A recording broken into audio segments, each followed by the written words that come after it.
be speaking on behalf of the House of Representatives. Joining me is Casey LaFay speaking on behalf of the Senate, and Aether as our press assistant. Before we begin our press conference today, I would just like to make a little bit of a statement about a recent bill. Today marks a turning point. The Plot Regulations Act, vital to the health of our nation, has been brought to the floor for a vote.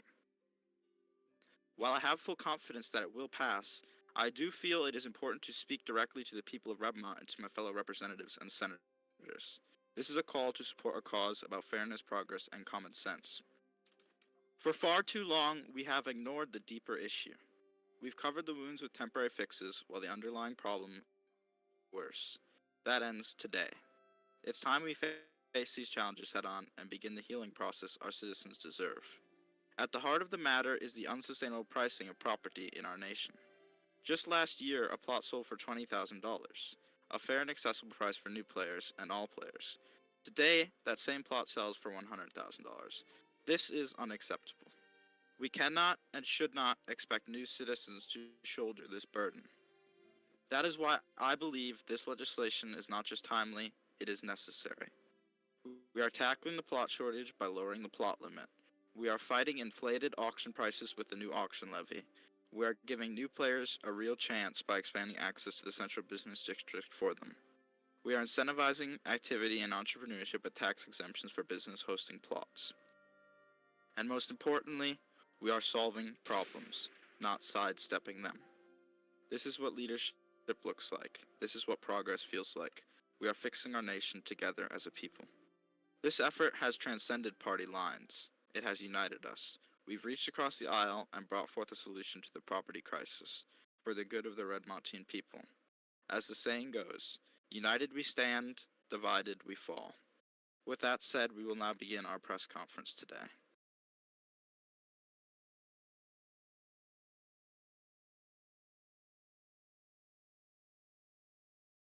We will begin with public questions. So these were pre-submitted questions through the form.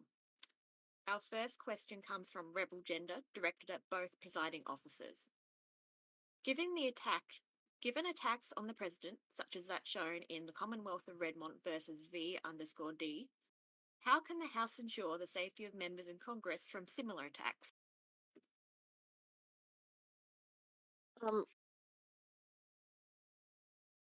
Okay. I'll let President Senate Casey speak on this issue. So during potential congressional events we might have, like this one, we're gonna use sergeants at arms to protect us, as codified by the Legislative Standards Act. And you may have seen that we also have security by the doors. We can use that to make sure that malicious folks don't get in. We can prevent them from getting in. And we can also use the government disruption clause of the Standardized Criminal Code Act to double the punishment of wrongdoers. Outside of congressional events, we mostly just have to rely on the Department of Homeland Security to do its job and protect all our members of Congress like they should be doing for every citizen. And I have faith in them to do that. Yeah. Thank you, Casey. Next from Sophia2750 to both presiding officers. How will Congress fix the economy?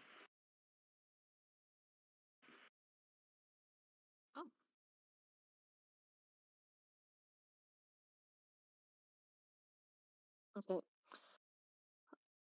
There's many aspects to the economy, so quite frankly, that's a difficult question to answer. As there's a lot that needs to be fixed. I can tell you though that the main issue with it that I've seen Congress trying to tackle is the extreme plot prices.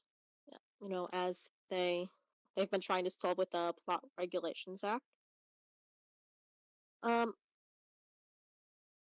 I believe we would also like to figure out what to do with the financial sector. That's really come to our attention with the FRB attempting to print $50 million. This isn't what I personally believe. I have different economic stances about how I'd like to fix the economy, but this is just what I believe Congress is trying to do.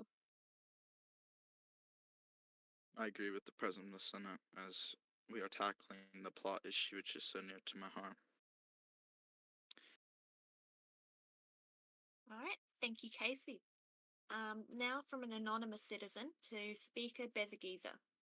Some have shared criticisms of congressional inactivity this term, especially in comparison to last term under Zelos and Juno Andrist. How do you respond to these criticisms? There have been some bills this term that have been a joint effort among all of our representatives, such as the Plot Regulations Act, which I feel is important to note when considering who has or hasn't proposed bills. Some of our bills, like the Congressional Hearing Reform Act and the aforementioned Plot Regulation Act, are a lot larger than the typical short bills you see, so maybe our numbers have been lower. But look, some bills have taken very long to get through Congress, but that is because we have spent time working to make them the best that they can possibly be rather than rushing them. And I've been trying to do voting in batches to have better oversight of them. But, you bring up Miss Andrus, but I don't believe that her speakership had anything to do with the activity level.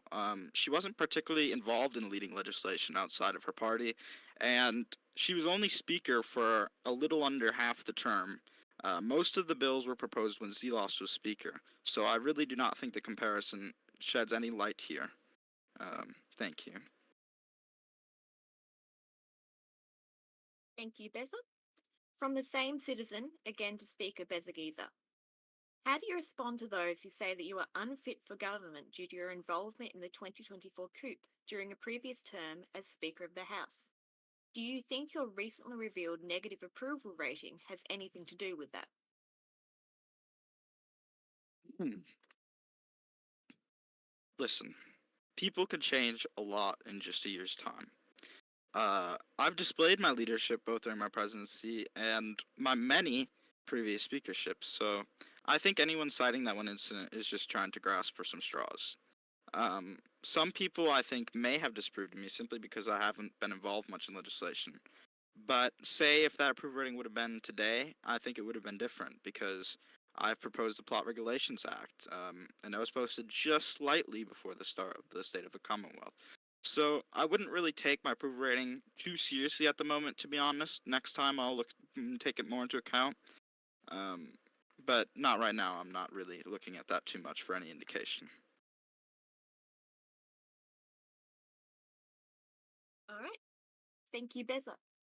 Next, to both presiding officers, LFR's alliance with the GER allowed them to gain control of both chambers, but now those parties have the worst approval ratings. What caused the shift in public perception, and what is Liberty for Redmont doing to regain the trust of the people? Again, from the previous questionnaire. So I want to take account for any of GR's representatives as it is not my duty to do so. However, I will say that all representatives from the LFR generally had a higher approval than that of the aforementioned GR. Um, I would like to mention that on behalf of the LFR, we are working hard to deliver people good governments. We've been working on quite a few bills, and we've gotten quite a few up. We were a big part in the Plot Regulations Act. So I wouldn't really take that as a hit at the LFR as much as it is as the GER.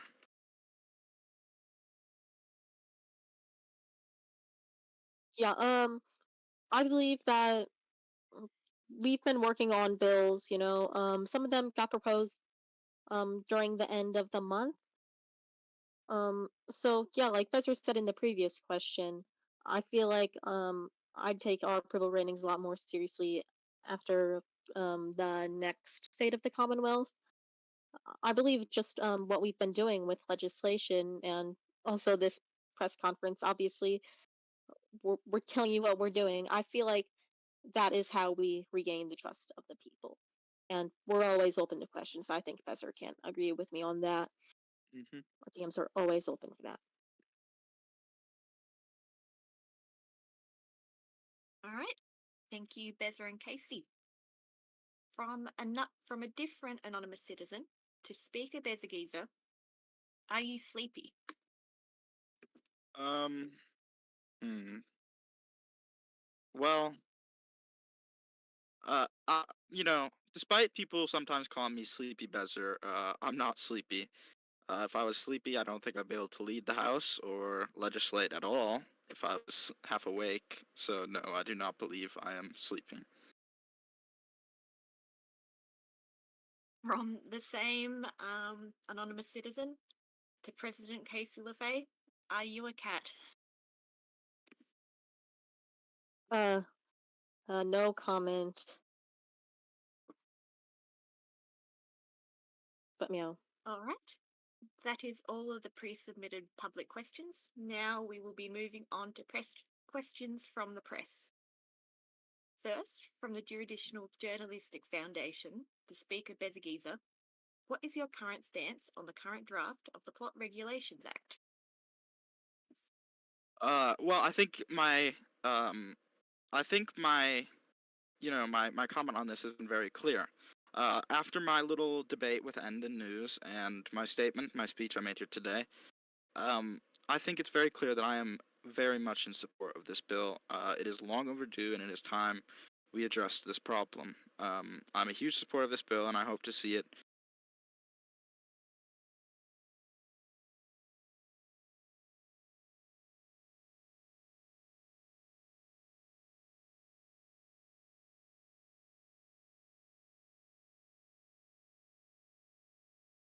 To both officers, due to the ruling in LCN versus the Commonwealth of Redmond, what are your thoughts on whether the Miscellaneous Offences Act should be amended regarding enslavement?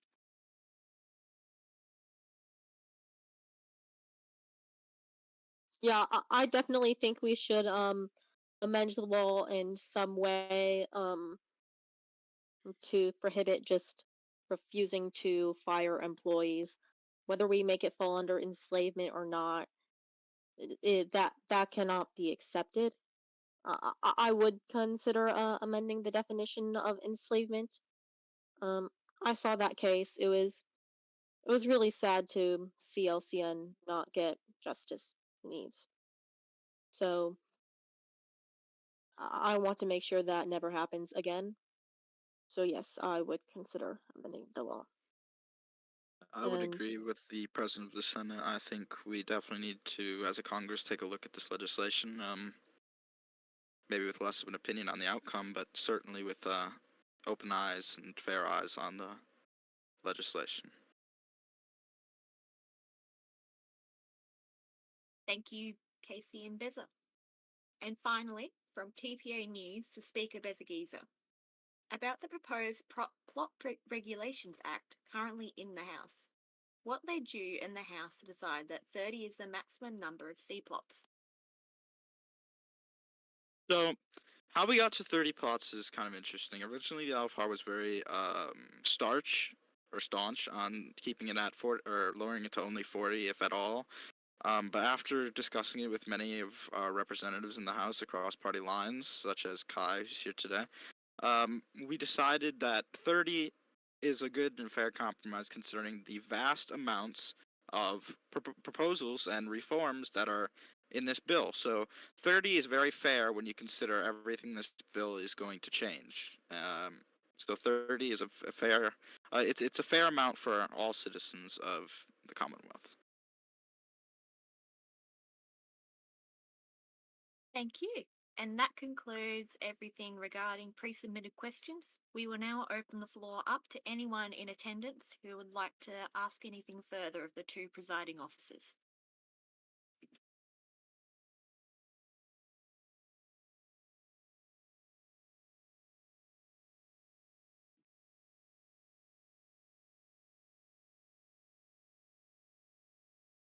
Cat, I would like to ask if Beza is a cat and if Casey is sleepy. Well, I'm not a cat, that's for sure. I'll let Casey speak if she's sleepy, but she certainly acts like it sometimes. uh, I am sleepy sometimes, but right now I am wide awake. Don't worry. Well, maybe not wide awake, but definitely awake.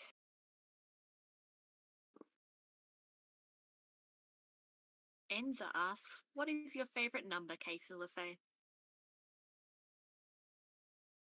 Um, I don't really think about this very often. If I had to choose, I guess I'd say 12. That's really cool of a number because it can be divided by 4 and 3 and like and 6 and 2. So I just think that's really cool.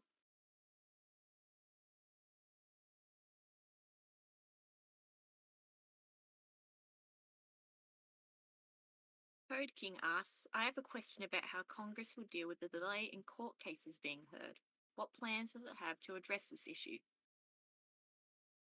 Well, in regards to Congress, I think the Congress could look into seeing which specific judicial officers have not been doing their job, who maybe haven't been as quick or something as they've been. I would just like to point out the fact that the president could nominate an additional judge to help the baggage, and the Supreme Court could always appoint a third magistrate to assist in the backlog they clearly have due to how long it takes for some of these cases to go to completion.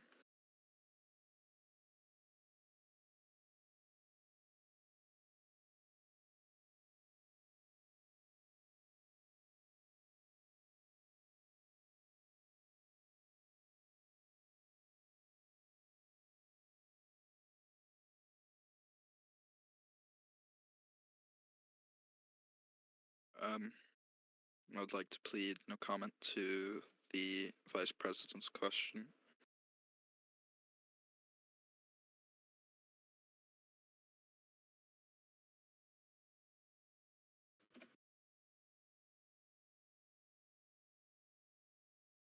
Ouch.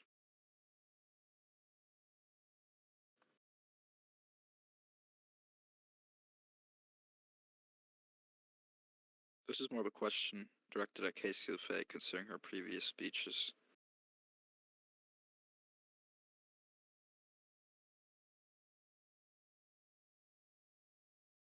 Mr. President of the Senate? Well, I don't know. I personally wouldn't introduce brain rot to Congress, but anyone who would like to use brain rot in their communication, I believe that's their right. Um, yeah.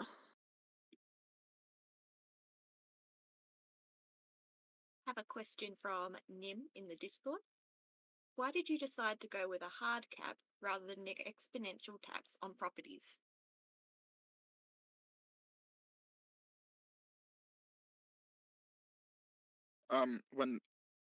When drafting the legislation, I certainly previously we have been told. I mean, it depends on what you mean by exponential. If you mean by plots like going up, how many you have.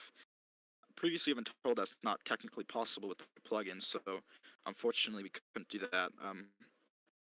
I don't know what else you could mean exponentially, but if the way I just said is what you're intending, then it was plugin limited. Question from an anonymous asker. Wouldn't it be better if merged plots were counted as one plot rather than two or more in taxation? Technically speaking, I'm not sure. I don't know if that's possible. Again, I don't know if that's possible with this plugin to have them count as one. But I mean, we could certainly look into it. Yeah, I mean, I don't see why that would be better. I mean, you're still having the same sized plot and you're having the same benefit from the plot. I don't see why simply connecting them should mean your tax lower. And yeah. Eerie V asks, is there any legislation or anything being worked to disbar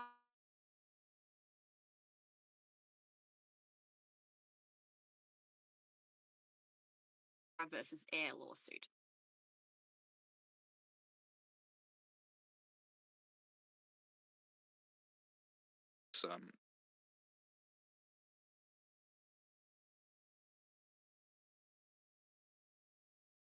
but uh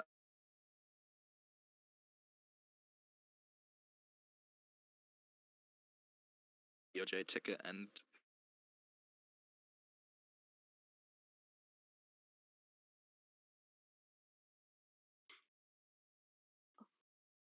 I haven't seen any legislation either. I believe he was a solicitor,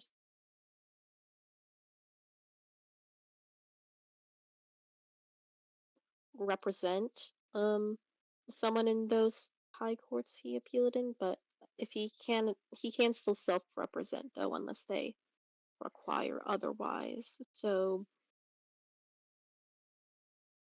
I'm not sure disbarring is exactly correct. Nonetheless, yeah, go on.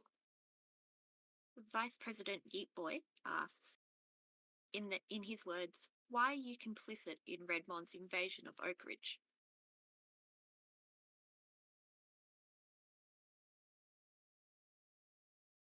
personally, I believe there's no complicity, as I have never seen an invasion of Redmont into Oak Ridge territory. So I do not see any evidence of there being any complacency by this Congress in this subject. But if I could be if I could be presented with some evidence of Redmont's supposed invasion into Oak Ridge, I would love to see it.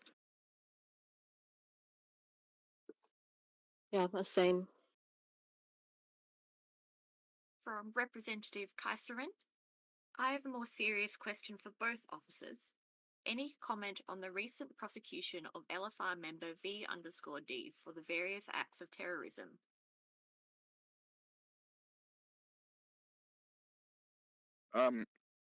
Personally, I will not be commenting on the matter, as I think the link from LFR to him is just a blatant campaign drive from the representative to try to point a party to an individual's beliefs.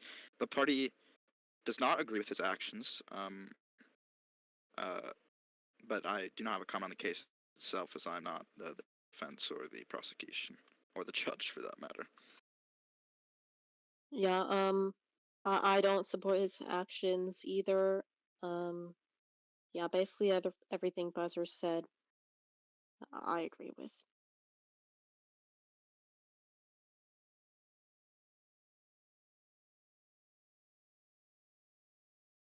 All right. Vice President Yeetboy again asks, do you consider V_D a patriot or a terrorist?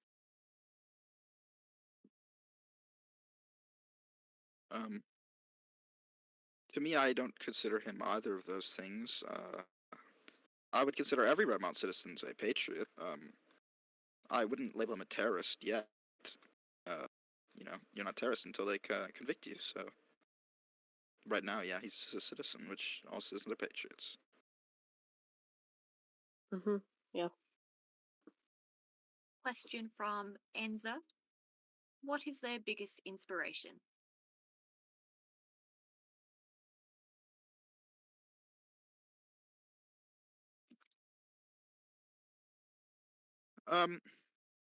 My biggest inspiration, personally, would probably be my grandfather. But politically, I don't really have that many inspirations. I guess Unity or Pac-Man, who helped me. Personally, I have some inspirations, but that's for me, not for the country to know.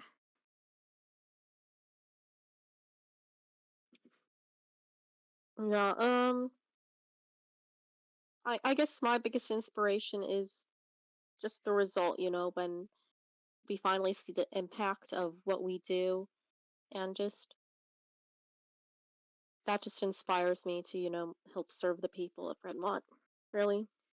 In terms of people, um, I don't know. The work that Buzzer's been doing really inspires me. Um, uh, Thank you. gosh, I got so much inspiration from so many people. It's just hard to say them all. But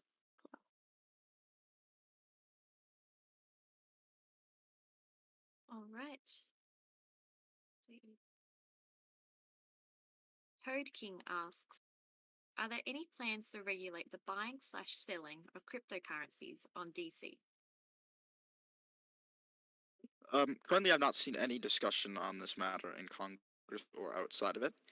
And I would like to additionally point out that it would be incredibly difficult for us to regulate them due to them being third party and outside of in-game or elsewhere. But, I'll look into it for you. yeah, I haven't seen any regulation. Anyone wanting to regulate them in Congress either, or plans to. If we did, I imagine we'd regulate them like stocks, I guess, but I'm not really sure. There's no plan on that.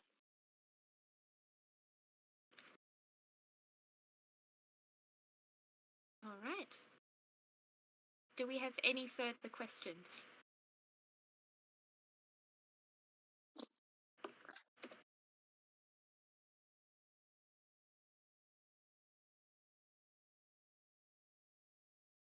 Cat.js asks, what is the President and Vice President's opinion on organized religion in Redmond? I don't know. The president isn't online right now, but you could ask the vice president. He's right there. Or did he get removed? Okay, he's right outside the door. And he's not getting in.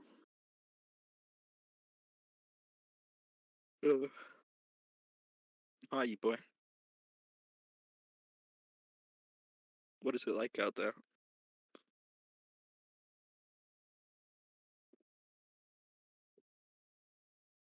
Wild and free.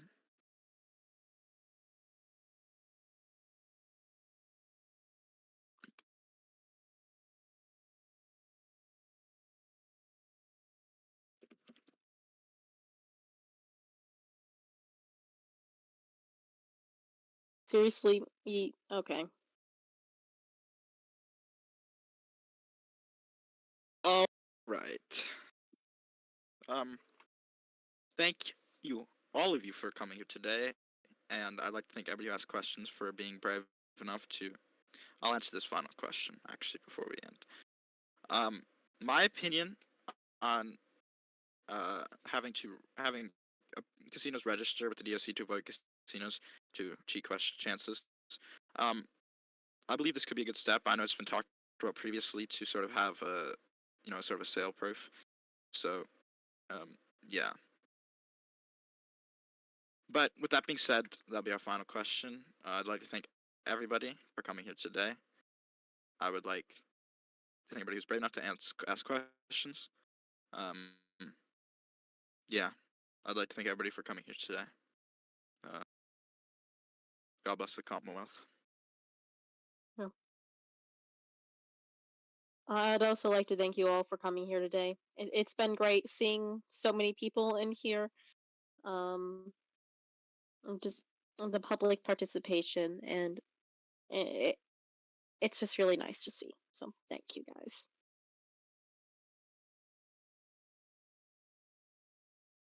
Oh, and I'd like to, before we finally end it, I would like to say a very big thank you to Aether for organizing this whole event for us. The forums, the outline of everything for us. She's been a great help, especially with her transparency reports as well. So a big thank you to Aether. Mm-hmm. Yeah. Thank you. But yeah, this is where we're gonna end it. Thank you all for coming, and I hope you have a great rest of your morning, evening / day, wherever you may be.